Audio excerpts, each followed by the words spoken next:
오래 걸리지 않습니다. 보통 3번이면 충분합니다. 웃는 얼굴, 무조건적인 양보, 거절하지 못하는 태도, 이 3가지가 반복되는 순간 상대는 마음속에서 조용히 결론을 내립니다. 아, 이 사람은 원래 이렇게 해주는 사람이구나.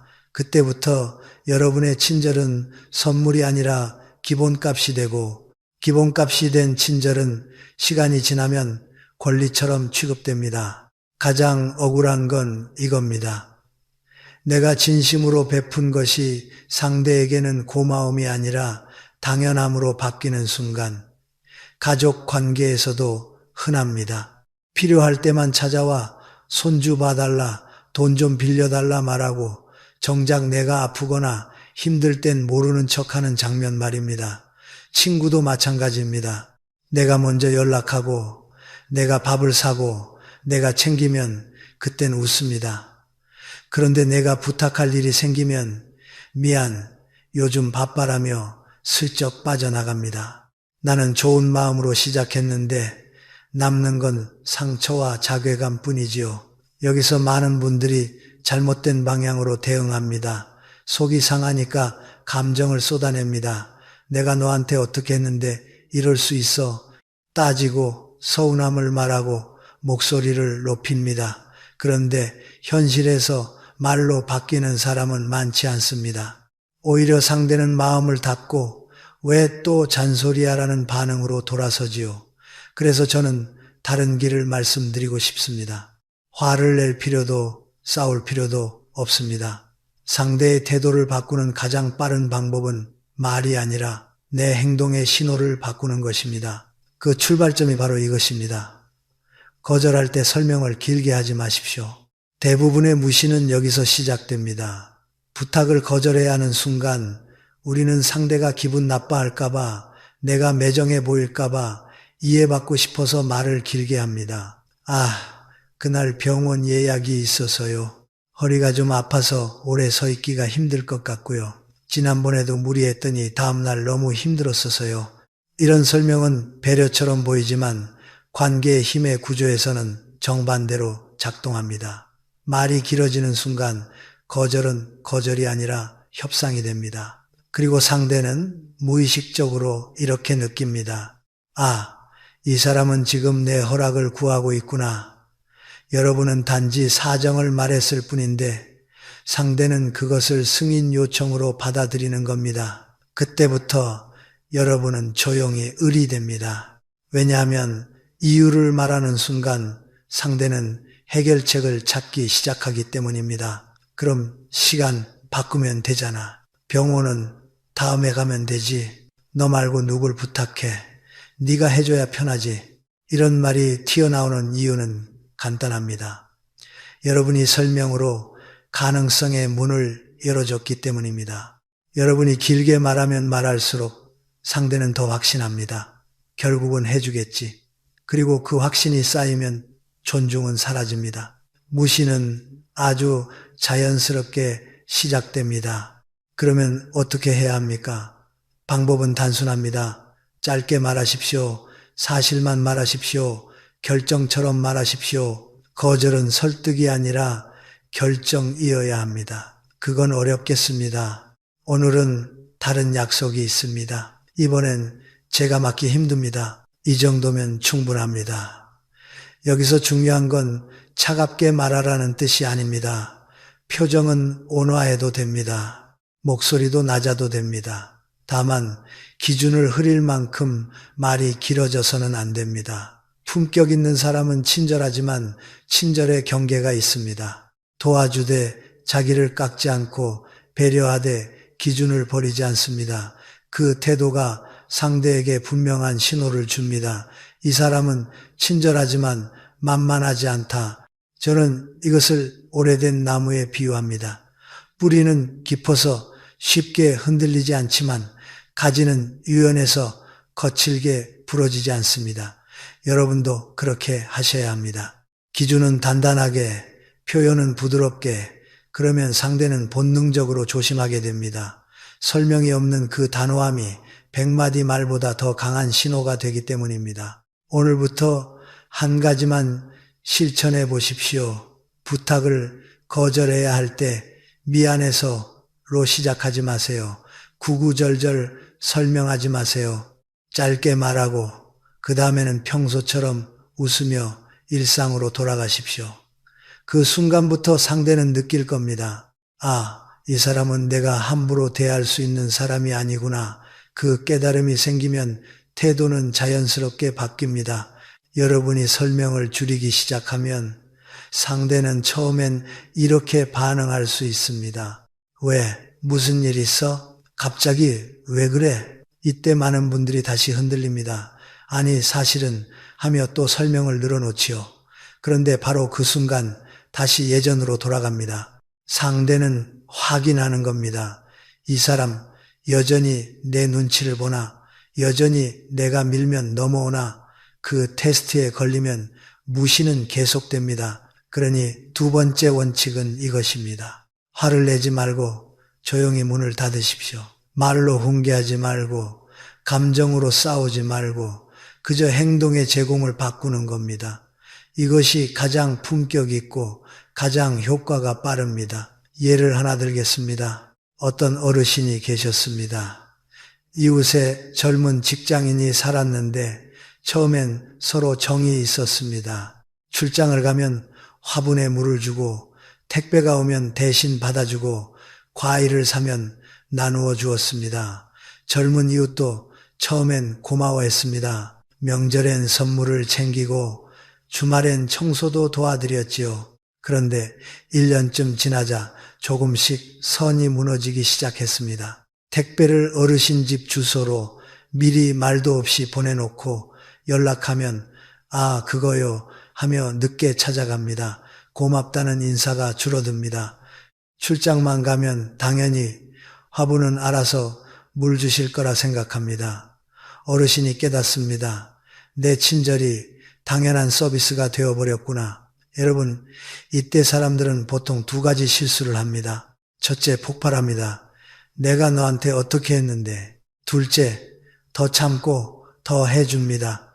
그래도 이웃인데, 그런데 진짜 자신을 지키는 사람은 세 번째 길을 택합니다. 똑같이 웃되 똑같이 다 주지 않습니다. 그 어르신은 다음 날부터 이렇게 했습니다. 복도에서 마주치면 예전처럼 웃으며 인사합니다. 그러나 먼저 말을 길게 걸지 않습니다. 출장 간다는 말을 들으면 잘 다녀오세요는 말하지만 화분 물 주기를 자청하지 않습니다. 택배가 와도 따로 연락하지 않습니다. 물어보면 있어요 라고만 말합니다. 즉 싸우지 않았습니다. 따지지 않았습니다. 설명도 하지 않았습니다. 그저 예전엔 제공하던 서비스를 조용히 중단한 겁니다. 처음 일주일은 상대도 대수롭지 않게 여깁니다. 하지만 2주가 지나면 이상함을 느낍니다. 뭔가 달라졌다. 예전처럼 웃는데 거리감이 있다. 이 거리감이 상대의 본능을 건드립니다. 왜냐하면 인간은 문이 언제든 닫힐 수 있다는 신호에 굉장히 민감하기 때문입니다. 결국 그 젊은 이웃이 조심스럽게 찾아옵니다. 그동안 너무 당연하게 생각했습니다. 죄송합니다. 택배는 자기 집으로 받기 시작하고 출장 때는 부탁드려도 될까요? 라고 먼저 묻습니다. 감사 인사도 다시 살아납니다. 여러분, 이게 핵심입니다. 상대가 왜 여러분을 만만하게 봤는지 아십니까? 여러분이 마치 24시간 편의점처럼 늘 열려 있었기 때문입니다. 언제 가도 문이 열려 있고 요구하면 다 나오는 곳. 그런 곳을 누가 귀하게 여기겠습니까? 여기서 중요한 오해를 하나 풀어야 합니다. 문을 닫는다는 것은 인연을 끊는다는 뜻이 아닙니다. 절교하라는 말도 아닙니다. 예의는 유지하되 무례를 가능하게 만든 구조를 바꾸는 것입니다. 저는 이것을 조용한 물러섬이라 부릅니다. 말로 훈계하지 않으면서 행동으로 경계를 세우는 방식이지요. 이 방식은 싸움을 만들지 않습니다. 그런데도 효과가 강합니다. 왜냐하면 상대가 반박할 명분이 없기 때문입니다. 여러분이 무례하게 한 게 아니니까요. 여러분은 여전히 웃었고 여전히 인사했고 여전히 예의는 지켰습니다. 다만 예전처럼 다 주지 않았을 뿐입니다. 여러분도 오늘부터 이렇게 해보십시오. 상대가 선을 넘었을 때 즉시 설교하지 마십시오. 감정적으로 따지지 마십시오. 대신 예전엔 당연히 해주던 한 가지를 조용히 중단하십시오. 그리고 아무 설명 없이 평소처럼 지내십시오. 그러면 상대는 스스로 느낍니다. 내가 선을 넘으면 저 문이 닫힐 수도 있겠구나. 이 불안이 생기는 순간 사람은 알아서 예의를 차리기 시작합니다. 다산 정약용 선생도 이런 뜻을 남겼습니다. 상대를 가르치려 들기보다 한 걸음 물러서서 내 시간과 정성을 거두는 것이 때로는 100마디 말보다 강하다고 말이지요. 무례한 사람에게 필요한 건 긴 설교가 아니라 경계의 체험입니다. 여러분, 오늘 한 문장만 기억하십시오. 가장 강력한 신호는 말이 아니라 행동의 변화입니다. 내일 누군가가 또 당연하다는 듯 부탁할 때 바로 대답하지 마세요. 예전처럼 즉시 움직이지 마세요. 예전처럼 먼저 챙기지 마세요. 웃으면서 조용히 문턱을 한 채만 올리십시오. 그 한 잎이 여러분을 만만한 사람에서 귀한 사람으로 바꿉니다. 여러분이 설명을 줄이고 조용히 문을 닫기를 시작하면 관계의 공기가 달라집니다. 그런데 여기서 또 한 가지가 필요합니다. 많은 분들이 이 두 가지는 잘해놓고 세 번째에서 무너집니다. 왜냐하면 사람은 마음이 흔들릴 때 태도가 흔들리기 때문입니다. 그래서 상대는 다시 확신합니다. 아, 결국 저 사람은 기분 따라 움직이네. 그 순간 존중은 다시 빠르게 무너집니다. 그래서 세 번째 원칙은 단 하나입니다. 품격은 일관성에서 나온다. 여러분 주변에도 이런 분 계시지요? 어제는 천사처럼 잘해주다가 오늘은 표정이 돌처럼 굳어있는 사람. 기분이 좋은 날은 세상 다 줄 것처럼 하고 기분이 나쁜 날은 한마디에도 날카롭게 쏘아붙입니다. 같이 지내는 사람은 늘 불안합니다. 오늘은 어떤 날이지? 오늘은 또 어느 장단에 맞춰야 하지? 이 불안이 쌓이면 상대는 그 사람을 존경하는 게 아니라 피곤해합니다. 그리고 피곤함이 쌓이면 관계는 정이 아니라 요령으로 굴러갑니다. 가족 관계에서 특히 그렇습니다. 예를 들어 손주에게 용돈을 주는 장면을 보지요. 어떤 분은 기분이 좋으면 갑자기 5만 원, 10만 원을 턱턱 줍니다.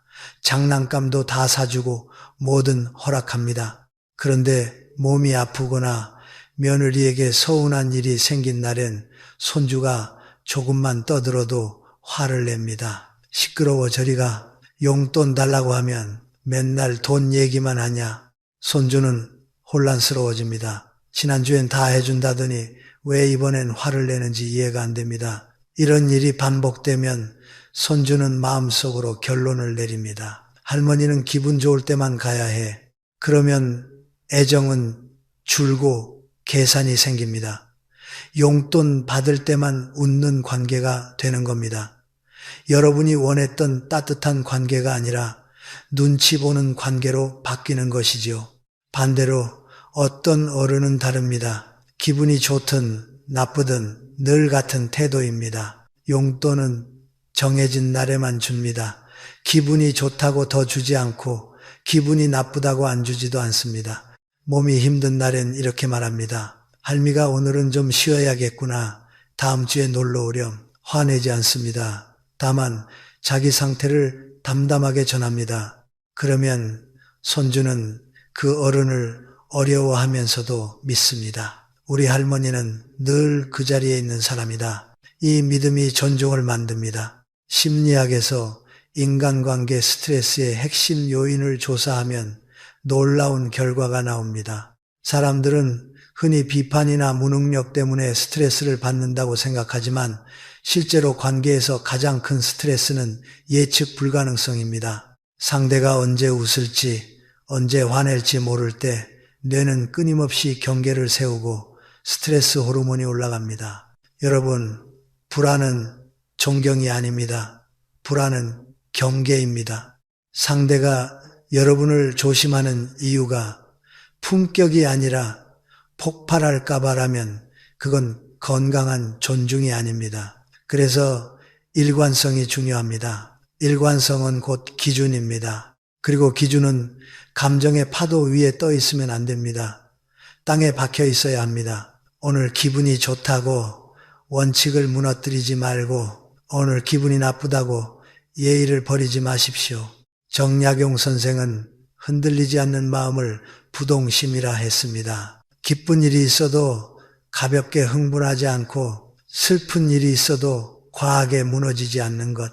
이게 단지 수행자의 덕목이 아니라 인간관계의 힘입니다. 왜냐하면 부동심이 있는 사람은 상대에게 예측 가능한 안정을 주기 때문입니다. 사람은 안정 앞에서 함부로 굴지 못합니다. 안정은 무게를 만들고 무게는 존중을 만듭니다.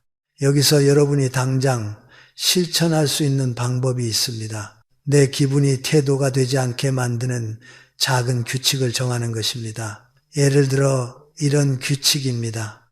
부탁을 받으면 즉시 답하지 않는다. 최소 10초는 멈춘다. 도와줄 수 있는 범위를 미리 정해둔다. 시간, 돈, 노동의 한도. 내가 피곤한 날에도 기본 예의는 유지한다. 표정, 말투, 약속. 기분이 좋은 날에도 과하게 퍼주지 않는다. 즉흥적 선물, 즉흥적 약속 금직. 이 규칙이 생기면 여러분은 흔들리지 않습니다. 그리고 여러분이 흔들리지 않으면 상대도 흔들어 보려는 시도를 멈춥니다. 이 사람은 밀어도 안 움직이는 기준이 있구나. 그걸 알게 되면 사람은 자연스럽게 예의를 갖추기 시작합니다. 여러분, 존중받는 사람에게는 공통점이 있습니다. 친절이 그날의 기분에서 나오지 않습니다. 친절이 그 사람의 기준에서 나옵니다. 그래서 상대는 그 친절을 당연하게 쓰지 못합니다. 함부로 쓰면 관계가 흔들릴 걸 알기 때문입니다. 오늘은 거울을 보며 딱 한 문장만 다짐해 보십시오. 내 기분이 태도가 되지 말자. 기분이 좋을 때도 한 템포 낮추고 화가 날 때도 한 템포 멈추십시오. 그 멈춤이 여러분의 품격을 지키고 그 품격이 여러분을 만만하지 않은 사람으로 세웁니다. 여러분, 이제부터가 더 현실적인 이야기입니다. 설명을 줄이고 조용히 문을 닫고 일관성을 지켜도 어떤 사람은 계속 선을 넘습니다. 왜냐하면 그 사람은 여러분의 착함을 사랑해서가 아니라 여러분의 비어있음을 이용하기 때문입니다. 그래서 네 번째 원칙은 분명합니다. 언제든 부를 수 있는 사람이 되지 마십시오. 많은 분들이 착각합니다. 내가 언제든 도와주면 그 사람은 나를 더 소중히 여기겠지. 하지만 인간관계는 종종 반대로 움직입니다. 언제든 잡히는 사람은 점점 가벼워지고 쉽게 만나지는 사람은 쉽게 취급됩니다. 여러분이 시간을 비워둘수록 상대는 여러분을 내가 필요할 때 꺼내 쓰는 사람으로 인식합니다. 여러분 혹시 이런 별명 들어보셨나요? 5분 대기죠. 전화만 오면 바로 달려가는 사람입니다. 자식이 이번 주말에 갈게요 하면 친구 약속을 취소하고 장까지 봐놓고 전화기만 바라보며 기다립니다. 친구가 심심한데 나올래 하면 하던 일을 멈추고 나갑니다. 본인은 사랑이라고 생각합니다. 배려라고 믿습니다. 내가 든든한 나무가 돼야지. 그런데 이상하지요. 그렇게 해줄수록 상대는 더 쉽게 굴기 시작합니다. 어차피 저 사람은 시간 많아. 어차피 부르면 나오잖아. 이 생각이 깔리는 순간 존중은 빠르게 사라집니다. 여기 두 분의 이야기를 비교해 보겠습니다. 은퇴하신 박 선생님이 계셨습니다. 박 선생님은 은퇴 후 삶을 거의 자식에게 걸었습니다. 주말은 늘 비워두고 자식 연락만 기다렸습니다. 아들이 이번 주는 바빠서 못 가요 하면 그래 다음엔 꼭 와라라고 말하지만 속은 무너집니다. 주말 내내 TV를 보며 무기력해집니다. 그러다 보니 아들은 아버지를 이렇게 보게 됩니다.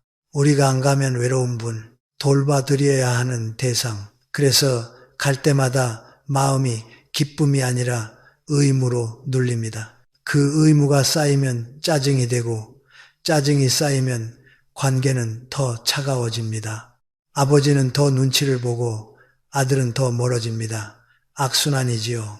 반면 최 선생님은 달랐습니다. 아들이 이번 주말에 갈까요? 물으면 이렇게 답합니다. 이번 주는 내가 바쁜데 등산 모임도 있고 센터도 가야 해서 시간이 안 맞네. 다음 주에 보자. 여러분, 최 선생님이 정말 바쁘셨을 수도 있고 별일 없었을 수도 있습니다. 중요한 건 사실이 아니라 신호입니다. 최 선생님은 자식을 기다리는 대신 자신의 삶을 채웠습니다. 그 순간 아들의 태도가 달라졌습니다. 아버지는 참 멋있게 사시네. 미리 약속 잡고 가야겠다. 아들은 아버지를 짐이 아니라 어른으로 대하기 시작합니다. 여러분의 시간이 귀해지니 자식도 여러분 시간을 함부로 쓰지 못하는 겁니다. 여러분, 이 차이는 큽니다. 무시당하지 않는 힘은 함께 있는 시간에서만 나오지 않습니다. 오히려 혼자서도 바쁜 시간, 혼자서도 채워진 삶에서 나옵니다. 사람은 비어있는 것을 가볍게 보고 채워진 것을 무겁게 봅니다. 정약용 선생의 유배 생활을 생각해 보십시오. 보통 사람이라면 외로움에 매달렸을 겁니다. 한양의 지인들에게 편지를 보내 나 좀 살려달라 빌고 관심을 구했을지 모릅니다. 그러나 선생은 달랐습니다. 고독을 구걸의 시간이 아니라 완성의 시간으로 바꿨습니다. 혼자서 학문을 갈고 닦았고 수많은 글을 남겼습니다. 그 고독의 밀도가 선생의 무게가 되었습니다. 무게가 있는 사람은 함부로 대하기 어렵습니다. 여러분도 오늘부터 똑같이 하실 수 있습니다. 방법은 거창하지 않습니다. 내 시간을 대기 시간이 아니라 예정된 일정으로 바꾸는 것입니다. 실천 방법을 드리겠습니다. 달력에 먼저 내 일정부터 넣으십시오. 운동, 모임, 독서, 산책, 센터, 취미, 가족이 시간 되세요? 물으면 1초 만에 응, 돼 하지 마십시오. 잠깐 멈추고 일정을 확인하는 척 하십시오. 가끔은 이렇게 말하십시오. 미안하지만 이번엔 내가 약속이 있네. 다음에 보자. 도와주는 날짜와 시간을 고정하십시오. 즉흥적으로 끌려가지 마십시오. 여러분, 이건 냉정함이 아닙니다. 가족을 사랑하지 말라는 게 아닙니다. 오히려 더 오래 사랑하기 위한 구조입니다. 내 삶이 비어 있으면 상대는 내 사랑을 값싸게 씁니다. 내 삶이 차 있으면 상대는 내 사랑을 조심스럽게 받습니다. 기억하십시오.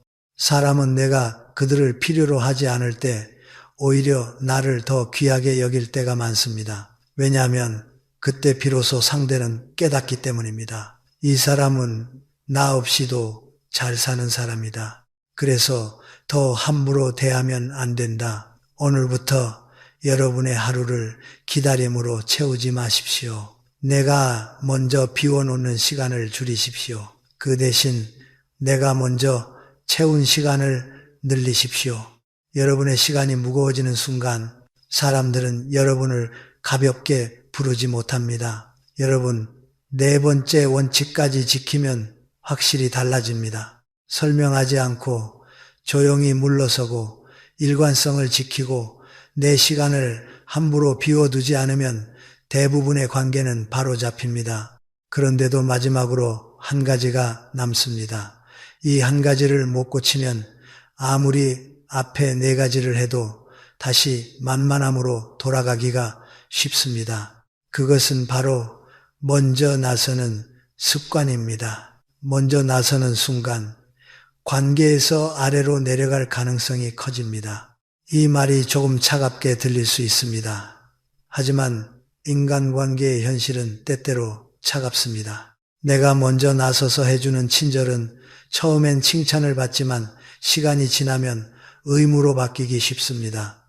그리고 의무가 되는 순간 감사는 사라집니다. 심지어 불평이 생깁니다. 여기 부산에 사시는 67세 김명자 권사님의 이야기가 있습니다. 김 권사님은 참 부지런한 분이셨습니다. 교회에서 누가 시키지 않아도 예배가 끝나면 의자를 정리했고 식사가 끝나면 제일 먼저 고무장갑을 끼고 설거지를 하셨습니다. 처음 1년은 다들 말했습니다. 권사님 덕분에 저희가 편해요. 정말 천사세요. 그런데 2년이 지나자 분위기가 달라졌습니다. 사람들은 움직이지 않았습니다. 권사님이 하시겠지. 그 생각이 교회의 공기처럼 퍼져버린 겁니다. 그러던 어느 날 김 권사님이 몸살이 심하게 나서 예배를 빠진 적이 있었습니다. 권사님은 속으로 기대했습니다. 사람들이 걱정해 주겠지. 그런데 다음 주 교회에 갔더니 한 집사님이 이렇게 말하더랍니다. 아니 권사님, 지난주에 왜 안 나오셨어요? 권사님이 없어서 우리가 설거지했잖아요. 여러분, 이 말이 얼마나 잔인합니까? 권사님이 아팠다는 사실에는 관심이 없습니다. 그 사람이 한 일을 당연한 서비스로 여기고 있었던 겁니다. 이때 권사님이 깨달았습니다. 내가 먼저 나서서 했던 모든 일이 감사의 대상이 아니라 의무가 되어버렸다는 것을요. 심리학에서는 이런 현상을 단순히 상대가 나쁘다로만 보지 않습니다. 인간의 뇌는 요청하지 않았는데 공짜로 주어지는 것을 시간이 지나면 가치가 낮게 평가하는 경향이 있습니다. 즉, 내가 먼저 해줄게라고 내밀수록 상대는 점점 그 도움을 공기처럼 여기게 됩니다. 조직 심리학 연구에서도 비슷한 결과가 나옵니다. 똑같이 도와줘도 평가가 갈립니다. 상대가 도와주세요 라고 요청했을 때 도와주면 사람들은 이렇게 생각합니다. 귀한 시간을 내줬다. 고맙다. 능력 있는 사람이다. 즉 은인으로 존중합니다. 반대로 요청하지 않았는데 내가 먼저 나서서 제가 할게요 라고 하면 시간이 지나 이런 생각이 생깁니다. 저 사람은 원래 저걸 하는 사람, 시간이 맞나 보다, 존재감을 보이려나 보다. 그리고 마지막엔 가장 위험한 낙인이 찍힙니다. 우리보다 아랫사람인가? 잔인하지만 이런 식으로 관계의 위아래가 굳어지는 경우가 많습니다. 여러분, 여기서 핵심은 도와주지 말라가 아닙니다. 도와주는 방식의 순서를 바꾸라는 겁니다. 정약용 선생의 일화도 비슷한 메시지를 줍니다. 유배지 초기 선생은 마을 사람들을 위해 발벗고 나섰습니다. 농사법도 알려주고 병도 봐주고 모르는 게 있으면 먼저 가르쳤습니다. 처음엔 사람들이 고마워했습니다. 그런데 시간이 지나자 어떤 이들은 인사도 없이 찾아와 선생님 이거 좀 해주세요 라고 당연하게 요구하기 시작했습니다. 마치 맡겨놓은 것을 내놓으라는 듯 말이지요. 그때 선생은 깨달았다고 합니다. 내가 먼저 준 것이 화근이구나. 그 뒤로 선생은 태도를 바꿨습니다. 문제가 보이더라도 먼저 나서지 않았습니다. 그 사람이 직접 찾아와 가르쳐 주십시오라고 요청할 때 그때 비로소 한마디를 보댑습니다. 그러자 사람들은 그 한마디를 천금처럼 여겼고 선생을 더 존경했습니다. 여러분, 이 원칙을 한 문장으로 정리하면 이렇습니다. 먼저 나서서 도우면 하인이 되고 부탁받고 도우면 은인이 됩니다. 여기서 많은 분들이 두려워합니다. 요청을 기다리면 나는 이기적인 사람이 되는 것 아닙니까? 그렇지 않습니다. 오히려 그게 성숙한 어른입니다. 성숙한 어른은 내가 다 해줘야 관계가 유지된다는 착각에서 벗어납니다. 관계를 유지하기 위해 내가 먼저 무너지는 순간 그 관계는 결국 썩습니다. 건강한 관계는 상대도 책임을 지게 만듭니다. 상대의 입에서 부탁이라는 말이 나오게 만들어야 상대는 고마움이라는 감정을 배웁니다. 오늘부터 이렇게 해보십시오. 부탁받기 전에는 먼저 나서지 않기. 상대가 요청했을 때만 가능한 범위에서 도와주기. 도와줬다면 당연해지기 전에 횟수와 범위를 정해두기. 예, 이번엔 도와드릴게요. 다음부터는 미리 말씀 주세요. 내가 먼저 나서고 싶은 충동이 올라오면 한 박자 멈추기. 지금 내가 친절이 아니라 불안을 달래려고 나서는 건 아닌가? 여러분, 친절이 불안에서 나오면 반드시 값싸게 소비됩니다. 친절이 기준에서 나오면은 반드시 존중받습니다. 그래서 우리는 착한 사람으로 남기보다 귀한 사람으로 서야 합니다. 귀한 사람은 도움을 아끼는 사람이 아니라 도움을 헐값에 넘기지 않는 사람입니다. 오늘 이 5번째 원칙만 지켜도 관계의 공기가 바뀝니다. 상대는 더 이상 여러분을 24시간 편의점처럼 쓰지 못합니다. 왜냐하면 문은 열려 있지만 아무 때나 열려 있지 않기 때문입니다. 그 차이가 여러분의 품격을 만들고 그 품격이 여러분을 무시해서 구해냅니다. 여러분, 이제 중요한 질문을 하나 해야 합니다. 그럼 나는 앞으로 어떻게 살아야 무시당하지 않나? 5가지 원칙을 들으면 고개는 끄덕이지만 마음 한구석에서 이런 불안이 올라옵니다. 내가 이렇게 경계를 세우면 사람들이 나를 멀리하지 않을까? 내가 차가운 사람이 되는 건 아닐까? 관계가 끊어지면 어쩌지? 그 불안 때문에 다시 예전으로 돌아가는 분들이 많습니다. 설명하지 않겠다 해놓고 결국 또 길게 설명합니다. 조용히 문을 닫겠다 해놓고 죄책감 때문에 다시 문을 활짝 열어버립니다. 일관성을 지키겠다 해놓고 기분이 좋으면 또 다 퍼줍니다. 내 시간을 지키겠다 해놓고 혹시 서운해 할까봐 또 대기조가 됩니다. 요청받고 돕겠다 해놓고 내가 안 하면 누가 하지 하며 먼저 나섭니다. 여러분, 여기서 핵심은 기술이 아닙니다. 기술은 이미 알았습니다. 진짜는 마음의 중심, 즉 자기 대접입니다. 정약용 선생이 남긴 말 가운데 이런 뜻이 있습니다. 스스로를 귀하게 여기는 마음이 없으면 남도 나를 귀하게 여기지 않는다. 이 말은 아주 현실적입니다. 남이 나를 귀하게 여기게 만들려면 먼저 내가 나를 귀하게 대접해야 합니다. 그 대접은 화려한 옷이나 큰 소리가 아닙니다. 바로 내 친절의 값을 내가 정하는 것입니다. 여러분의 친절에는 값이 있어야 합니다. 값이 없으면 공짜가 됩니다. 공짜가 되면 당연해집니다. 당연해지면 무시가 됩니다. 이 흐름은 너무나 자연스럽습니다. 그러니 우리는 친절을 끊는 게 아니라 친절의 값을 회복해야 합니다. 그럼 친절의 값은 어디서 생기느냐? 바로 문턱에서 생깁니다. 집을 생각해 보십시오.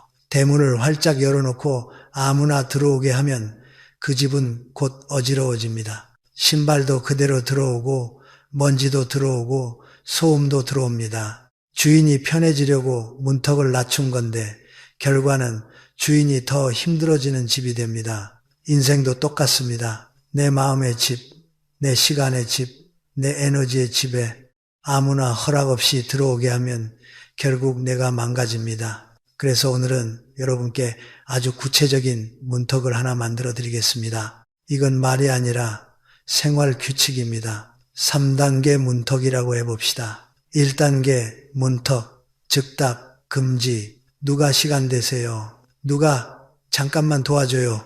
누가 오늘 가능해요? 이때 1초 만에 응, 돼 라고 말하지 마십시오. 그 즉답이 여러분을 가벼운 사람으로 만듭니다. 대신 이렇게 하십시오. 일정 좀 보고 말씀드릴게요. 생각해보고 답 드릴게요. 여러분, 이 한 문장이 무게를 만듭니다. 상대는 느낍니다. 아, 이 사람은 자기 삶이 있구나. 그리고 그 순간부터 함부로 대하기 어렵습니다. 2단계 문턱, 범위 고정. 도움에는 반드시 범위가 있어야 합니다. 시간의 범위, 돈의 범위, 노동의 범위. 예를 들어 이렇게 정하십시오. 손주 봐주는 날 주 1회, 3시간. 돈 빌려주는 원칙.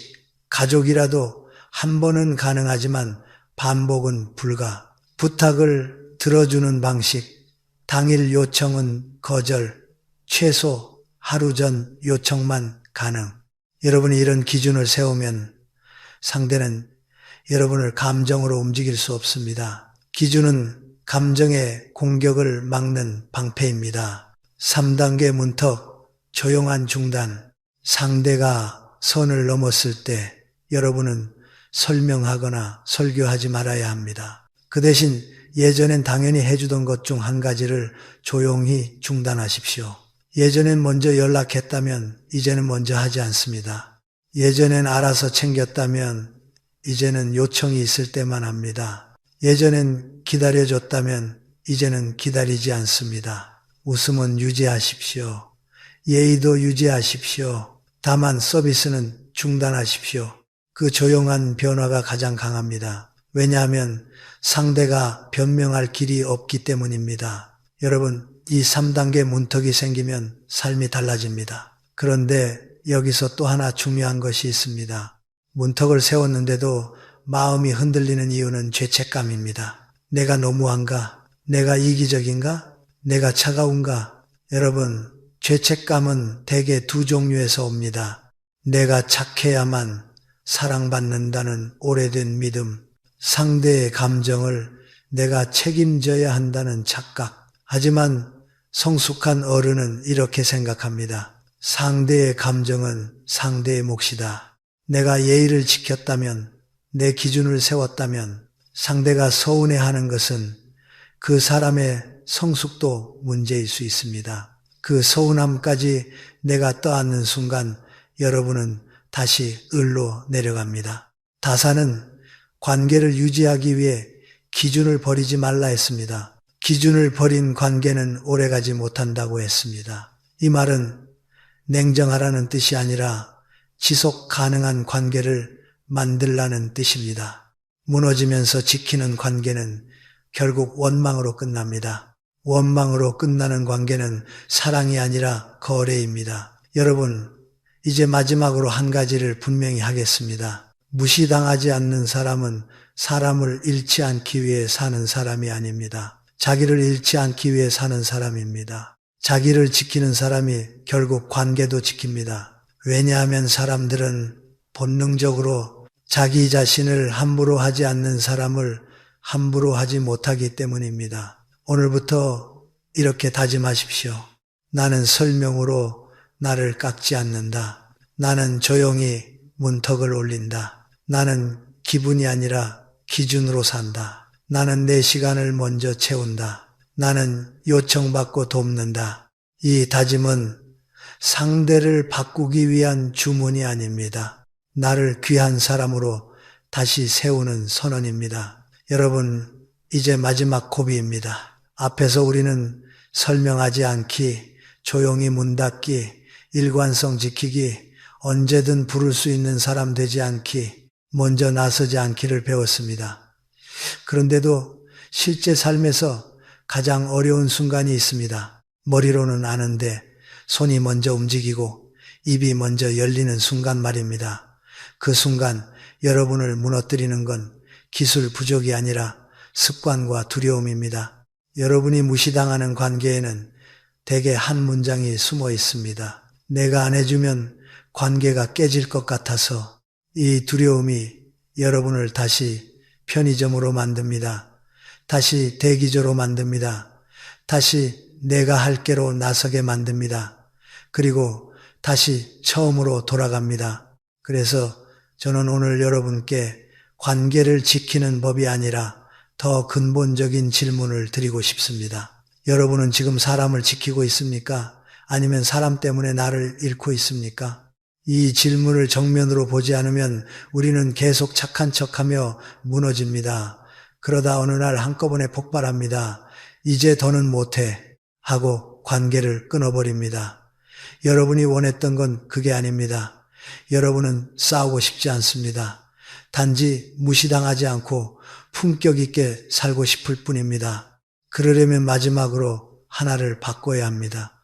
바로 내 안의 역할입니다. 많은 분들이 평생 이런 역할로 살아왔습니다. 집에서는 참는 사람, 가족 사이에서는 맞춰주는 사람, 모임에서는 먼저 나서는 사람, 관계에서는 미안해하는 사람. 이 역할은 겉으로는 착해 보이지만 속에서는 여러분을 갉아먹습니다. 왜냐하면 그 역할은 기준이 아니라 인정 욕구로 움직이기 때문입니다. 나는 좋은 사람이어야 한다. 나는 싫은 소리 하면 안 된다. 나는 섭섭하게 하면 안 된다. 이렇게 살면 여러분의 친절은 사랑이 아니라 불안의 거래가 됩니다. 내가 이렇게 해주면 나를 떠나지 않겠지라는 거래 말입니다. 여러분, 여기서 인생의 역설이 하나 있습니다. 사람은 내가 나를 지키지 않을 때 나를 더 함부로 합니다. 그리고 내가 나를 지키기 시작할 때 비로소 나를 존중합니다. 이건 감정이 아니라 구조입니다. 인간관계의 권력 구조는 늘 기준이 있는 쪽으로 기웁니다. 그렇다면 우리는 어떤 역할로 바뀌어야 합니까? 답은 간단합니다. 대기하는 사람에서 선택하는 사람으로. 대기하는 사람은 늘 이렇게 말합니다. 시간 돼. 괜찮아. 내가 할게. 미안해. 선택하는 사람은 이렇게 말합니다. 확인해보고 알려줄게요. 이번엔 어렵습니다. 이 범위까지는 가능합니다. 다음엔 미리 부탁해 주세요. 여러분이 바꿔야 하는 건 성격이 아닙니다. 문장입니다. 문장이 바뀌면 태도가 바뀌고 태도가 바뀌면 관계의 구조가 바뀝니다. 제가 아주 실전적인 문장 세트를 드리겠습니다. 이건 싸우는 말이 아닙니다. 품격 있는 말입니다. 그러나 분명한 말입니다. 부탁을 받았을 때 지금은 바로 답하기 어렵습니다. 일정 확인하고 말씀드릴게요. 가능하면 도와드리겠습니다만 제가 할 수 있는 범위가 있어요. 반복되는 요구를 끊을 때 이번이 마지막입니다. 다음부터는 어렵습니다. 이건 제가 해드릴 일이 아닙니다. 다른 방법을 찾아보셔야 합니다. 선을 넘는 말이 나왔을 때 그 말씀은 듣기 어렵습니다. 그 부분은 여기서 멈추겠습니다. 여러분, 이 문장들은 차갑지 않습니다. 오히려 어른스럽습니다. 중요한 건 설명을 붙이지 않는 것입니다. 설명을 붙이는 순간 다시 협상이 됩니다. 다시 흔들립니다. 다시 무시가 시작됩니다. 그 다음 단계는 행동입니다. 여러분이 말로 경계를 세운 뒤에도 상대가 계속 밀어붙이면 그때는 설명이 아니라 조용한 중단이 필요합니다. 예전처럼 연락을 먼저 하지 않습니다. 예전처럼 도와주지 않습니다. 예전처럼 시간을 비워두지 않습니다. 그리고 아무것도 말하지 않습니다. 여기서 많은 분들이 참지 못합니다. 왜 내가 이러는지 말해야지 라고 생각하죠. 하지만 기억하십시오. 가장 강력한 경계는 말이 아니라 반복되는 행동입니다. 그런데 여러분, 이런 변화에는 반드시 반동이 옵니다. 상대는 처음엔 서운해합니다. 어떤 사람은 비난합니다. 변했네. 예전엔 안 그랬잖아. 너 요즘 왜 그래? 이때 여러분은 흔들리지 않아야 합니다. 왜냐하면 그 말은 사실 이런 뜻이기 때문입니다. 예전처럼 다시 해줘. 예전처럼 내가 편하게 쓰게 해줘. 그 요구에 다시 응하면 여러분의 변화는 끝납니다. 이때 여러분이 붙잡아야 할 기준은 딱 하나입니다. 나는 상대를 벌주려는 게 아니라 나를 지키려는 것이다. 이 마음이 흔들리지 않으면 죄책감도 줄어듭니다. 사람을 미워하지 않아도 됩니다. 사람을 끊어낼 필요도 없습니다. 다만 관계의 규칙을 바꾸는 겁니다. 여러분이 규칙을 바꾸면 관계는 세 갈래로 나뉩니다. 첫째, 진짜 좋은 사람은 더 좋아집니다. 여러분의 경계를 존중하고 더 예의를 갖추고 더 고마워합니다. 이런 관계는 오히려 깊어집니다. 둘째, 애매한 사람은 처음엔 불편해하다가 적응합니다. 왜냐하면 사람은 익숙해지기 마련이니까요.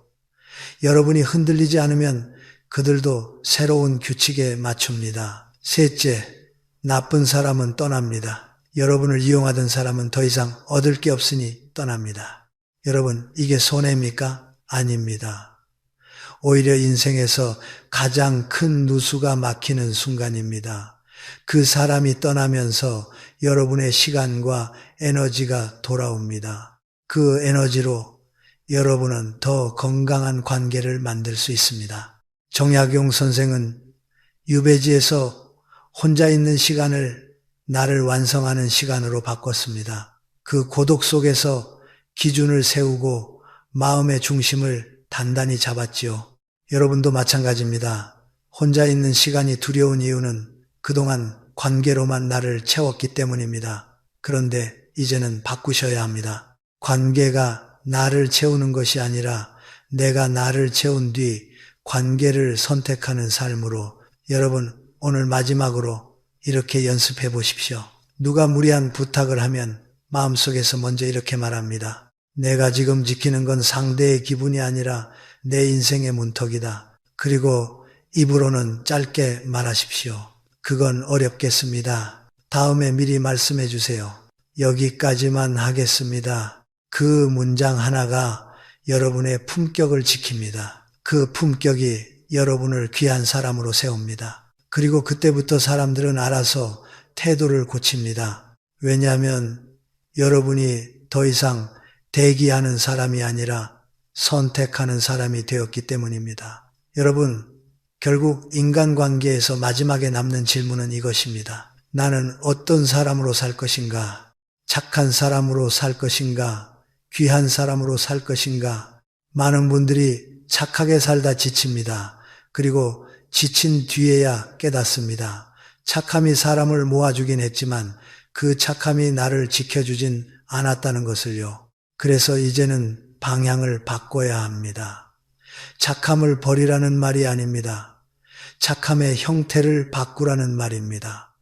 친절을 유지하되 헐값에 넘기지 않는 친절, 배려를 하되 내 자존심을 깎아먹지 않는 배려, 그게 어른의 품격입니다. 우리가 앞에서 이야기한 5가지 원칙을 다시 떠올려 보십시오. 설명하지 않는다, 조용히 문을 닫는다, 일관성을 지킨다, 언제든 부를 수 있는 사람이 되지 않는다, 먼저 나서지 않는다. 이 5가지는 기술처럼 보이지만 사실은 한 문장으로 정리됩니다. 나는 내 삶의 주인이다. 주인은 손님을 환대합니다. 그러나 집을 내주지는 않습니다. 주인은 문을 열어줍니다. 그러나 아무 때나 열어주지는 않습니다. 주인은 온화합니다. 그러나 우습게 보이지 않습니다. 여러분도 이제 그렇게 살아야 합니다. 그런데 여기서 가장 큰 장애물이 하나 있습니다. 바로 습관적인 죄책감입니다. 내가 이렇게 하면 내가 나쁜 사람이 되는 건 아닐까? 내가 이렇게 거절하면 내가 정없는 사람처럼 보이지 않을까? 내가 선을 긋는 순간 관계가 깨지지 않을까? 여러분, 이 죄책감은 대부분 양심이 아니라 두려움에서 나옵니다. 사람이 떠날까봐 두려워서, 미움받을까봐 두려워서, 고립될까봐 두려워서 생기는 감정입니다. 하지만 두려움으로 하는 친절은 오래가지 못합니다. 두려움으로 하는 친절은 결국 원망이 됩니다. 그리고 원망이 쌓이면 언젠가 폭발합니다. 그러니 죄책감을 없애려 애쓰기보다 죄책감을 견디면서도 기준을 지키는 연습을 해야 합니다. 여러분이 기준을 세우면 사람들은 반드시 반응합니다. 어떤 사람은 변했네라고 말합니다. 어떤 사람은 예전엔 안 그랬잖아 라고 말합니다. 어떤 사람은 너 요즘 왜 이렇게 차가워 라고 말합니다. 그때 여러분이 해야 할 대답은 길지 않습니다. 제가 제 생활을 좀 정리하고 있습니다. 제가 요즘 제 건강을 챙기고 있습니다. 제가 할 수 있는 범위가 있습니다. 이 정도면 충분합니다. 설명을 길게 붙이지 마십시오. 길게 설명하는 순간 다시 협상이 되고 다시 무시가 시작됩니다. 그리고 여기서 한 가지를 명확히 하셔야 합니다. 여러분이 경계를 세우는 목적은 상대를 벌주기 위함이 아닙니다. 나를 귀하게 세우기 위함입니다. 여러분이 스스로를 귀하게 대접하면 세상도 비로소 예의를 갖춥니다. 이제 여러분께 마지막 실천 공식을 드리겠습니다. 저는 이것을 품격의 24시간 규칙이라 부르고 싶습니다. 내일부터 바로 적용할 수 있습니다. 첫째, 즉답하지 않기. 누가 부탁하면 지금 바로는 답하기 어렵습니다. 라고 말하십시오. 내가 즉답을 멈추는 순간 상대는 여러분을 쉽게 꺼내 쓰는 사람으로 보지 못합니다. 둘째, 하루에 한 번은 반드시 나를 위해 약속 만들기. 짧아도 좋습니다. 산책, 책 한 장, 운동 20분, 센터 방문, 모임 참석, 여러분의 일정표에 나가 먼저 들어가야 합니다. 내 삶이 차야 남이 내 삶을 함부로 비우지 못합니다. 셋째, 선을 넘는 행동을 만났을 때 조용히 하나를 중단하기. 말로 훈계하지 말고 감정으로 싸우지 말고 서비스 하나를 거두십시오. 그 행동의 변화가 가장 강력한 경계입니다. 넷째, 거절은 짧게, 친절은 유지하기. 그건 어렵겠습니다. 이번엔 힘듭니다. 다음엔 미리 부탁해 주세요. 짧게 말하고 표정은 온화하게. 이 조합이 바로 품격입니다. 다섯째, 도움은 요청받고 하기. 먼저 나서지 마십시오. 요청이 왔을 때만 가능한 범위에서. 그래야 친절이 공기가 아니라 선물이 됩니다. 여러분, 이 5가지를 24시간만 실천해도 사람들은 반응합니다. 처음엔 상대가 어색해할 수 있습니다. 하지만 시간이 지나면 새로운 규칙이 만들어집니다. 그 사람은 친절하지만 기준이 있다. 이 문장이 주변 사람들의 머릿속에 새겨지면 여러분은 더 이상 만만한 사람이 아닙니다. 그리고 이제 마지막으로 저는 여러분께 삶의 태도 하나를 권하고 싶습니다. 바로 고요한 당당함입니다. 고요하되 물러서지 않는 것, 당당하되 공격하지 않는 것, 이게 나이 들수록 더 필요한 품격입니다. 여러분이 젊을 때는 힘으로 밀어붙일 수 있습니다. 말로 설득할 수도 있고 감정으로 싸울 수도 있습니다. 하지만 나이가 들수록 중요한 건 싸움에서 이기는 게 아닙니다. 품위가 지켜지는가입니다. 품위가 지켜진 관계만이 여러분의 노후를 편안하게 합니다. 그러니 오늘부터 이렇게 정리하십시오. 나는 사람을 미워하지 않는다. 나는 다만 문턱을 높인다. 나는 친절을 끊지 않는다. 나는 친절의 값을 지킨다. 나는 누구에게나 열려있지 않다. 나는 나를 귀하게 대접한다. 여러분, 관계는 결국 여러분이 허락한 만큼만 들어옵니다. 내가 내 마음의 집을 활짝 열어두면 누구든 신발 신고 들어옵니다. 내가 문턱을 세우면 사람들은 옷깃을 여미고 들어옵니다. 그 차이가 여러분의 인생을 바꿉니다. 부디 기억하십시오. 여러분은 누구에게나 헐값이 될 사람이 아닙니다. 여러분은 귀한 사람입니다. 그리고 귀한 사람은 스스로를 먼저 귀하게 대접하는 사람입니다.